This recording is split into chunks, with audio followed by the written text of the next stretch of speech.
William,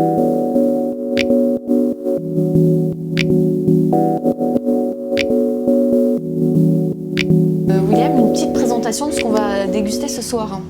Raconte-moi un petit peu, mets-moi en... Les petits donne-moi sashimi, envie. on va travailler sur le homard breton, on va travailler sur le chou-fleur, le citron confit, on va travailler sur les tourteaux normands bien sûr. On va décliner tout l'univers des fruits rouges, les framboises, les fraises, tout ce qui va être citron aussi rafraîchi, donc le calamansi, qui est un petit citron du Vietnam. Tout cet univers va être décliné ce soir. Un petit cabillaud de ligne servi avec un beurre blanc, les gambas à la plancha. Mais alors là, tu me donnes des quantités d'aliments. Quelle est ta pâte en cuisine? La saisonnalité. Voilà, l'esprit, le moment et la saisonnalité. C'est-à-dire que la cuisine, c'est pas de dire tiens, on va faire ça demain. C'est déjà de rencontrer les gens avec qui on travaille, tous les acteurs de ma cuisine. Et par exemple, Baptiste, mon maraîcher, je lui dis les tomates, et les tomates, on les a attaquées il y a une semaine. Voilà, elles sont prêtes, on fait les tomates. Après, là, on fait des cabillots de ligne, parce que j'ai appelé mes marailleurs, ils m'ont dit on a des petits cabillots de ligne, c'est magique. Le homard breton, parce qu'on est en pleine saison en ce moment, on travaille la saisonnalité. Mais alors, tu serais plutôt cuisine contemporaine ou cuisine classique, traditionnelle? Alors en fait, moi, c'est le mariage d'un terroir moderne. C'est tout l'esprit de ma région avec une vision contemporaine. D'accord, alors détaille-moi ça un petit peu, ça donne quoi? Alors c'est tous les produits, tous les intervenants, donc des beaux produits de Normandie. Et on a vraiment une présentation assez contemporaine, on travaille vraiment sur l'épuré, la ligne de goût.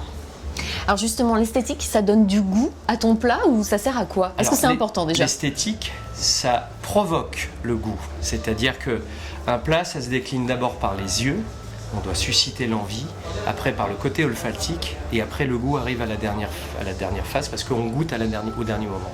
Donc on travaille la ligne de goût, le chemin du goût. Et l'art, c'est... Par exemple, cet appartement que tu as visité, comment tu le trouves? Alors moi je trouve que l'appartement, déjà il est magnifique, et deuxièmement il change tout le temps. Donc il est en mutation permanente, c'est-à-dire que comme par exemple on pourrait définir ma cuisine qui est l'esprit de la saisonnalité, eh bien Armelle et Joël ont vraiment un appartement qui se décline vers l'air du temps au fur et à mesure, sur les couleurs, sur les tendances, sur leurs envies personnelles. Et on trouve un lieu qui change avec leur vie. Alors on va parler un peu de ton parcours, tu as une étoile au guide Michelin. Tu es passé par quelle grande maison? Aucune. Ah bah super. C'est mon travail. Alors tu as appris sur le tas, sur quel tas tu as appris? Alors moi j'ai un parcours classique, donc j'ai fait un apprentissage de cuisine et j'étais chef à 25 ans. Comme ça? Voilà. T'as pas un maître? Non.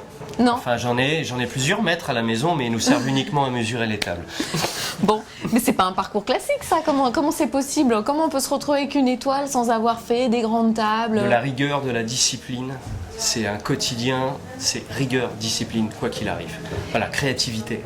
Puis c'est pas parce qu'on passe dans une grande maison qu'on devient bon. Hein.